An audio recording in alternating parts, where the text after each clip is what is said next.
The battle was over, but my war had just begun. My giants crushed the remnants of my brother's minions like insects.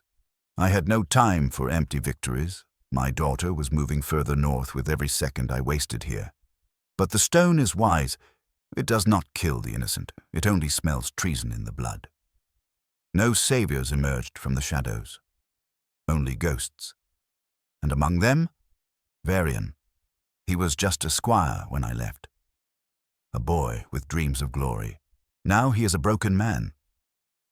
My brother did not kill him. He used him for amusement. I see the shame in his eyes for still breathing when the others have fallen. My king, I should have died with your guard. Forgive me for surviving hell when better men could not. Death is easy, Varian. It is the coward's escape. Look at me. I have no need for martyrs. The dead cannot hold a sword. I need the man who survived the slaughter. I'm going to find Sihara. That throne, I pointed to the empty palace balcony, is now just a chair in a graveyard, and soon I, too, will leave this world. The stone claims its debt. You will watch over the city. Me, sire, Varian said, glancing fearfully at the giants. Your monsters obey no man. They will crush me the moment you leave. They will not obey your words. They will obey my blood. As long as you carry that fragment, you are my voice. When Sihara returns, she will be queen, and she will need more than just stone walls. She will need someone who understands pain, someone who will not fear her when they see the scars my brother left behind. Can you bear that burden? I will protect her life with my own. No one will sit on that throne while I breathe. My army is yours. They do not eat, they do not sleep, and they have no mercy. If anyone attempts to sack my city, crush them. If anyone attempts to usurp my daughter's place, annihilate them. Farewell, Varian. Do not fail me, or I will return, and I will not distinguish between friend and traitor. I left my city behind. I left my army behind. The pain in my shoulder was a constant reminder. I'm no longer human, but neither am I immortal. I could feel Sihara's fear in the wind. Every instant I wasted separated me further from her and drew her closer to hell. The trail is fresh. Move. If you fall behind, I will leave you here. So impatient and so stupid. Look at you, stone and fury. I have strength enough to crush anything that stands in my way. In your surface world, perhaps. But where we are going, strength is useless. The forbidden lands are not conquered with fists, king. The shadows that dwell there have no bodies. They have hunger. If you enter like this, reeking of life and power, they will drain you before you take 10 steps. You will be an empty shell before dawn. And what do you propose? To wait until there is nothing left of what was once my daughter? I propose you stop behaving like a hammer and start thinking like a snake. To survive, I must remove that scent. I have to extinguish you. You need to purify yourself in my waters. You must die a little more to enter the realm of the dead. Let us go to my nest or die here alone. The choice is yours. This is a trap, snake. I will make sure to choke your throat so that you die with me. How romantic. Let's move, my husband. The bath is ready. At the same time, my brother arrived with my daughter at the edge of the known world. No guards, no banners. Fear had driven him so hard that he had left even his own shadow behind. But animals do not know how to lie to themselves. The horse stopped dead before the mouth of the giant abyss. It trembled, foaming at the mouth. Its instinct filled it with panic. My brother, desperate, drove the spurs in, screaming. "Move! Move, you cowardly beast!" The horse reared violently, and Sihara was thrown, crashing onto the hard rock ground. She struck her knees and hands, screaming in pain and fear. Instantly, my brother let out a shriek of agony, doubling over the horse's neck and clutching his own knees and hands, feeling Sihara's blow as if his own bones had been shattered.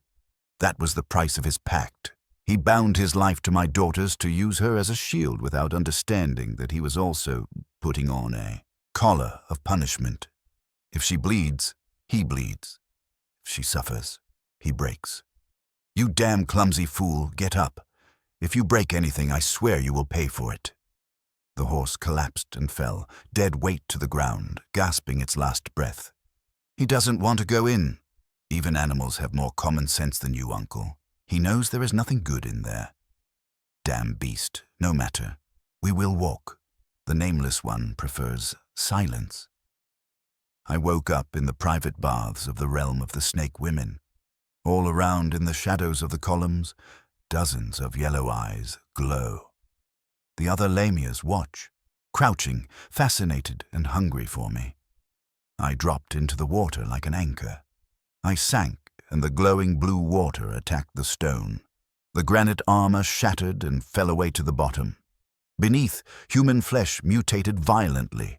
My pale skin darkened, and scales of green and ochre sprouted, hard as iron. A thick, powerful reptile tail finished forming, thrashing the water. My nails turned into black claws. I felt my bones stretching, my spine growing beyond my body, and I evolved into a perfect predatory machine of pure muscle. I emerged from the water. The liquid slid over my new scales. The Lamia Queen awaits me. Her eyes roam over my scaly body with fascination. Behind her, the others hiss softly before the new alpha male. "You have left the stone at the bottom," she says.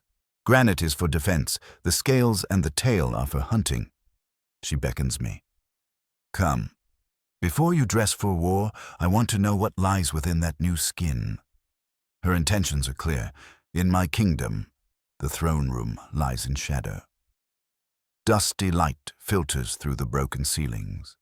Varian sits on the stone steps at the feet of my throne, cleaning his sword with a dirty rag.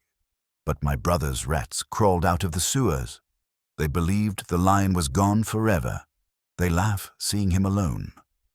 One of them draws a serrated sword. "Look at him, the squire who cleaned our boots playing king," he says. "Do you think that throne is yours just because the monster left you the keys? That shiny stone won't save you, boy. Statues don't move if their master isn't here." Varian stands up slowly with visible pain.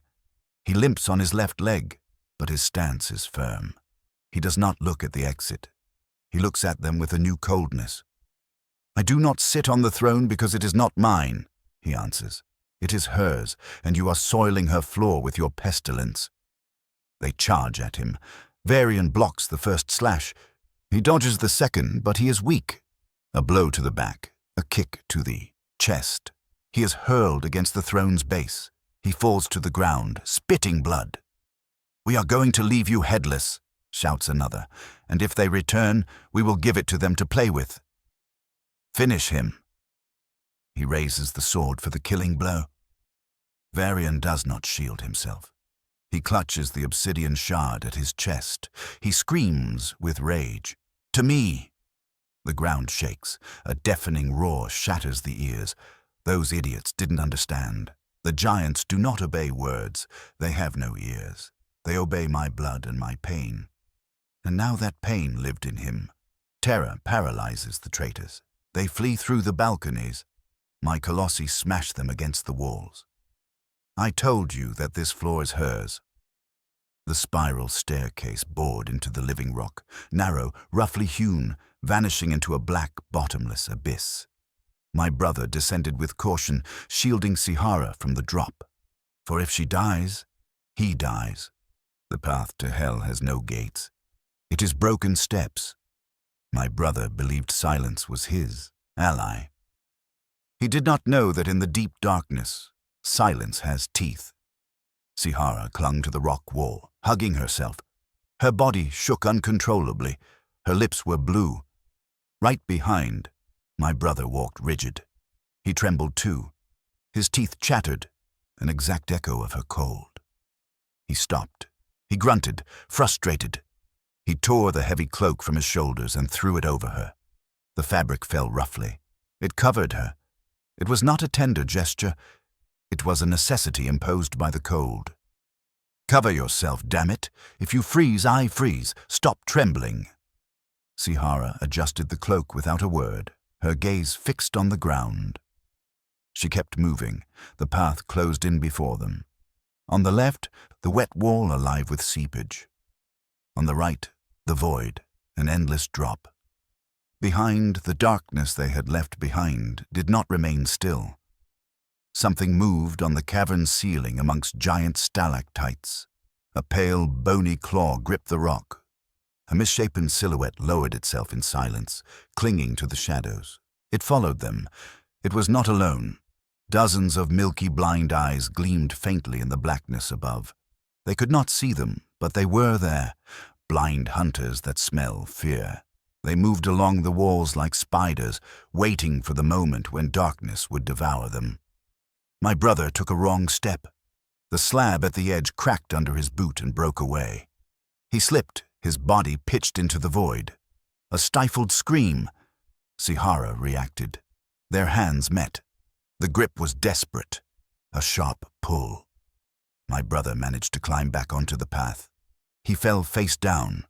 Sihara remained on her knees in the same spot. "Uncle, don't make a sound," she whispered. Still on the ground, he turned his head towards her, agitated. "What are you saying? I almost killed myself because of you." Sihara did not look at him. Her eyes remained fixed on the void. Her breath caught. "Shut up," she said, tense. "They have smelled us. They are here." My brother looked up, sweating cold. The mist before them swirled, slightly.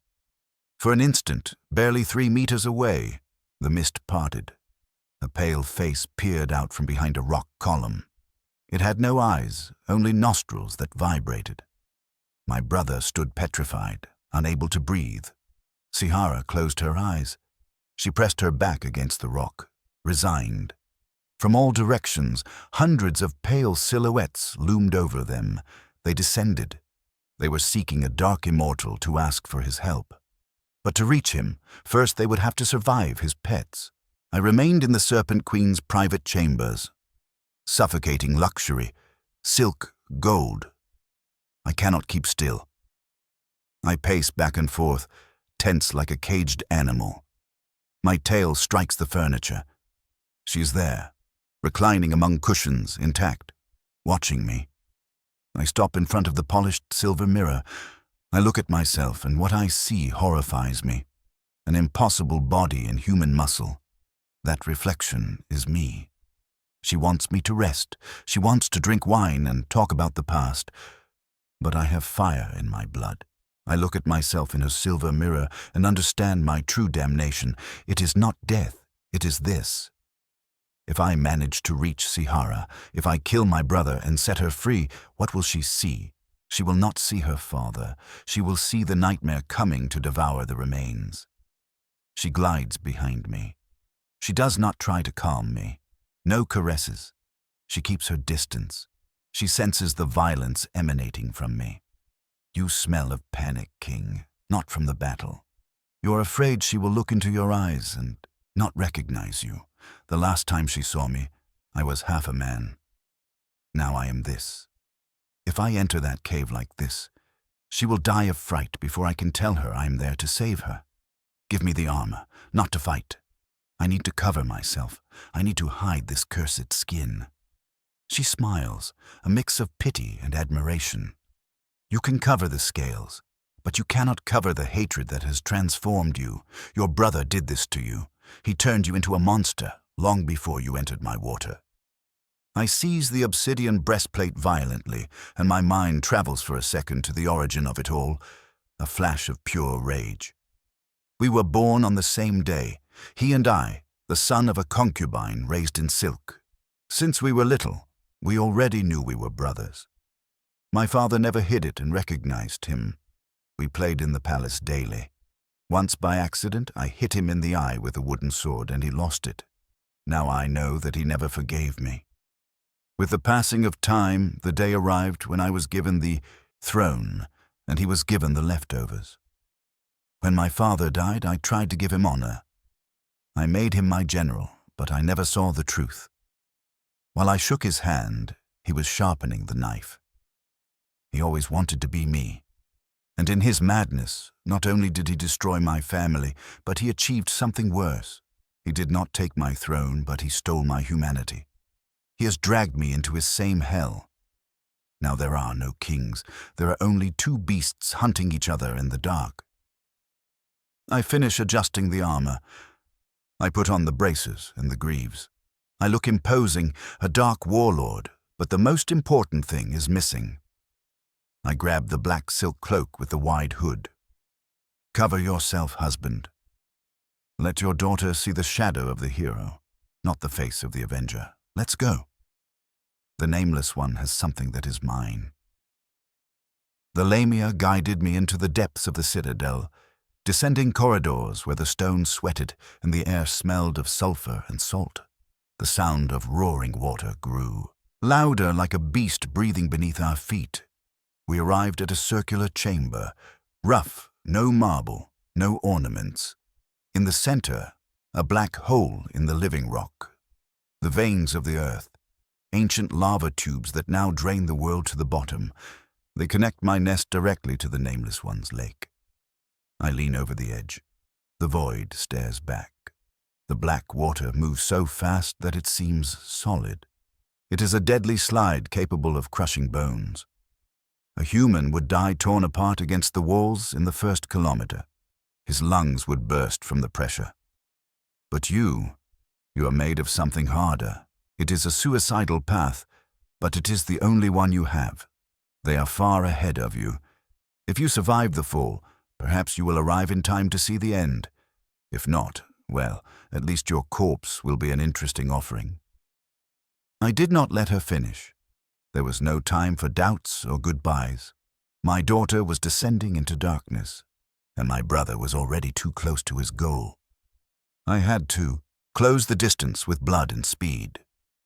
Wait, you're sending me to hunt an immortal.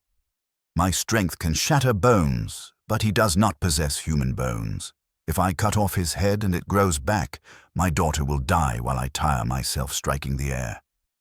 How do you kill what is not alive? The Lamia smiles, a predatory smile. She slides until her body presses against mine, wrapping around my armor. She raises a hand with long nails and touches my temple. Good question, husband. A dog bites the leg. A wolf goes for the throat. She leaned into my ear and she revealed the lie upon which his power rests. She told me where the nail that anchors his soul to this world was, and I knew that to pull it out, fighting would not be enough. I would have to shatter it. I adjust the obsidian cloak. I take one last deep breath. I throw myself into the void without looking back. The fall is brutal. I crash into the black water. I'm sucked in instantly by the current like a rag doll. The water seized me like a giant hand and dragged me into the depths. I ceased to see. I ceased to breathe. There was only speed and cold.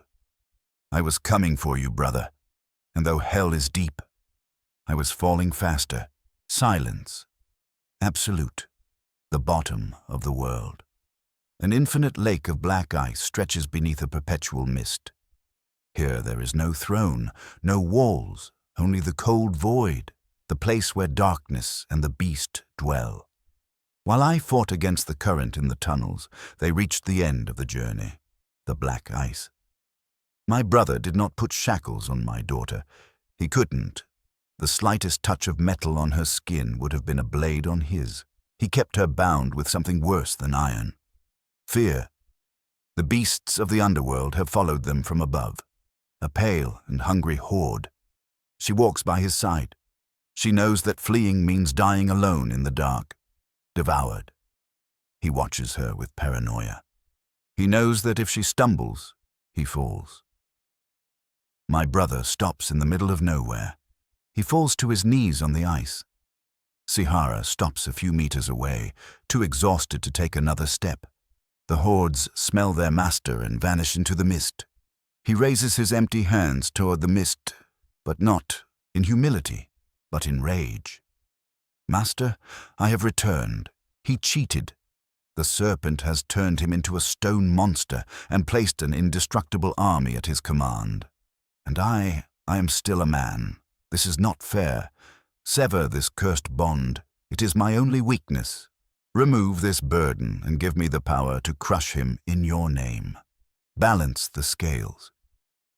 The silence is broken by a deep sound like glaciers cracking. The dense mist in front of them begins to swirl violently. From the darkness emerges the titanic silhouette of the Nameless One, a mountain of dense shadow with two gigantic curved horns that tear the air. His eyes are two wells of orange light looking down with infinite contempt. I smell her magic. That vermin from the nest has crafted a potent weapon, and you are fragile, soft flesh, old bones. The Nameless One extends his giant hand. It is not a gesture of attack. It is a gesture of possession. My brother smiles, believing he's about to receive the gift he asked for. Yes, make me your champion. Make me lethal. I will not make you my champion. I will make you my wall. If she sends a beast, I will turn you into the bait that breaks its teeth. The shadow hand closes around my brother, but it does not crush him. The Nameless One is tearing out his humanity to forcibly erase the bond. Stop, it burns. Sihara falls to the ice floor. Her veins also darken momentarily due to the reflection of the bond. She feels as if boiling acid is being injected into her blood. The separation process is so violent that it is killing her too. The surface of the black ice lake explodes. I burst out, a torrent of water and fury. I arrive too late to prevent the pain, but just in time for war. Before me stands the Nameless One. He holds my brother, injecting him with darkness. Sihara convulses on the ground. I stand motionless for a second. My vertical pupils contract, focusing on the scene with absolute coldness. I look at my daughter dying. I look at my brother transforming. I look at the Nameless One. And finally, I raise my eyes toward the Titan's head. The roar of the battle fades away.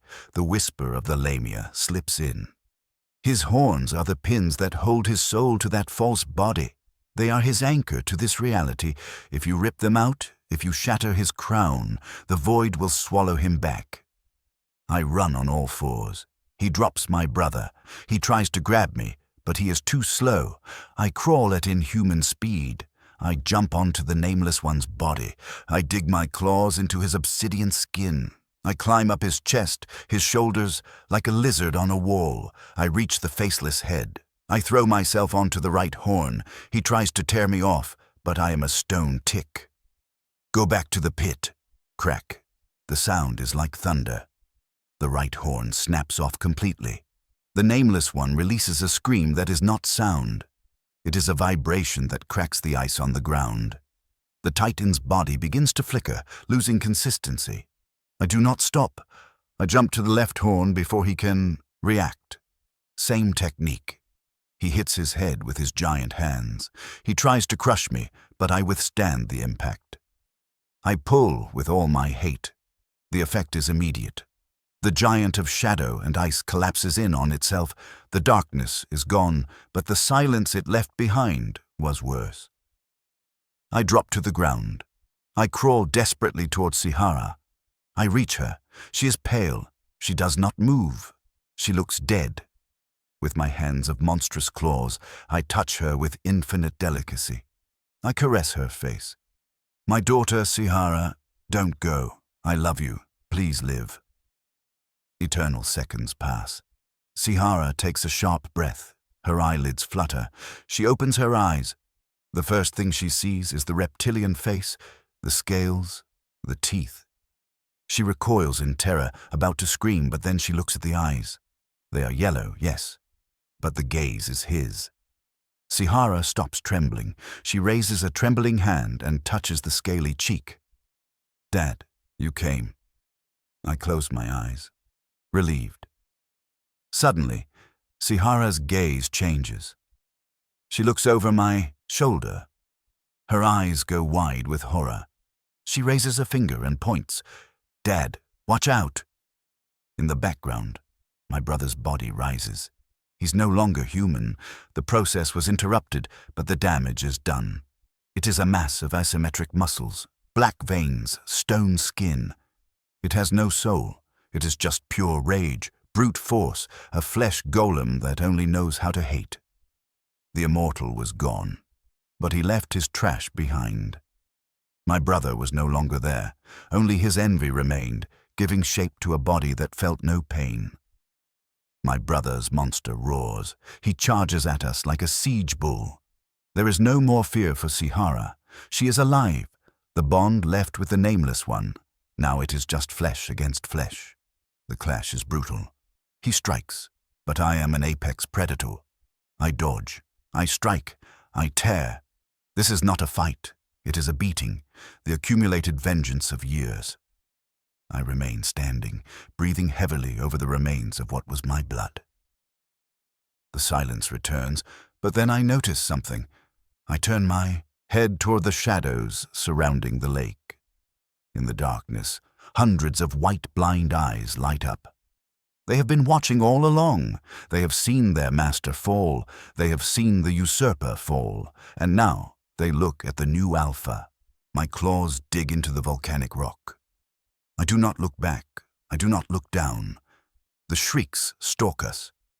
I carry Sihara on my back, tied to me by her own arms. I climb like an exhalation up the chimney of the world. My muscles burn, but I do not stop. I'm a machine driven by a single command. Bring her to the light. I shoot out of the mouth of the abyss. I land on the grey, dead soil of the forbidden lands. The sky's leaden, but it is sky. I do not rest, and I start running. The landscape changes. Black rock gives way to ochre sand. The desert sun beats down on us, but my reptile skin absorbs it. I run for hours. My endurance is not human. I'm a flesh golem crossing the dunes without drinking, without panting. At sunset, I stop at the crest of the highest dune near the column, remembering my debt to the Lamia. Below, in the distance, the citadel can be seen. The walls shine golden with the last light. We approach the outskirts. Motionless as mountains, my stone army waits. They have not moved. They do not breathe. They only wait. I kneel down and let Sihara down. She stumbles a little, rubs her eyes. She looks at her home. A smile of relief crosses her face. She turns to me and reaches out her hand. Come on, Dad. Home. I do not take her hand. I stand up and take a step back. The shadow of my new form lengthens on the sand. I shake my head. You go home, daughter. I return to my owner. What are you saying? You are the king. We won. I won because I sold my crown. The power to kill them was not a gift. It was a loan. I made a deal with the Queen of Serpents. I gave my life in exchange for yours. My time on the surface is over. If I do not return, she will come for me, and she will bring hell with her to your city. Sihara understands the sacrifice. Her eyes fill with tears. She takes a step toward me, wanting to hug the monster, but I raise a claw to stop her. If she embraces me now, I won't find the strength to walk away. Do not cry. A king pays his debts. You will be a great queen, Sihara. You have the heart that I lacked. I turn toward the plain where my stone colossi wait. They feel me. Hundreds of granite heads turn toward me in unison. They know I am leaving. They know there is no more war. I send them a final mental order, a command of silence. March. Lose yourselves in the sand. Sleep until she calls you. The earth trembles. The stone army obeys. They turn around, moving away from the walls, walking into the deep desert to bury themselves and become dunes. The city no longer needs monsters. I turn around, turning my back on my daughter and my kingdom forever. I start walking back to hell. But Dad, I do not stop. Sihara stays alone in front of the gates, but the gates open. Varian runs out, exhausted from rebuilding, but he runs like a child. He reaches her and kneels in the sand, gasping. My lady, you are alive. She turns to Varian. She places a hand on his shoulder, urging him to rise. Varian looks at her. He no longer sees the princess. He sees the survivor. He offers her his hand. not as a subject, but as a man. Sihara takes it. Both walk toward the open city. The future begins. The desert was left behind. The light went out hours ago. I walk back through the damp and dark tunnels that lead to the nest. I run no longer. I walk with the heavy step of one returning home after a long war. My claws scratch the stone. My breathing is the only thing heard. I could have fled. I could have tried to deceive her, but deception is a weapon of weak men, and I am no longer a man. I left my daughter under the sun where she belongs, and I descended into the darkness where I must pay. I enter the immense cavern of the nest. The underground waterfalls roar softly. The lamias watch me with respect. The serpent queen awaits me. She is not seated. She stands erect on her tail, tall, majestic, waiting for me in the center of the hall. Her eyes shine in the gloom. She does not seem surprised. She knew I would return. I stop in front of her. She slithers toward me. Her snake body surrounds mine, not to suffocate me, but in a possessive welcome. You smell of victory, and you smell of death. Is it done? The usurper has fallen. The traitor is dust. The girl lives. The lamia smiles. Then the contract is settled. You gave a future to her. Now your present is mine. She moves slightly aside and points to the black stone throne next to her nest, an empty throne that has been waiting for centuries. There are no chains. There are no guards forcing me. It is a choice. I know. My beastly hands rest on the armrests.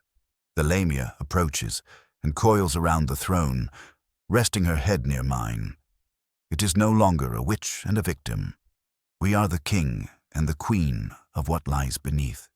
The world above will forget my name. They will say I died in the desert. Better that way. Sihara will reign in the light, and I will watch from the shadows, ensuring that nothing ever again rises to harm her. The lamia whispers a final word that echoes in the cavern. Husband.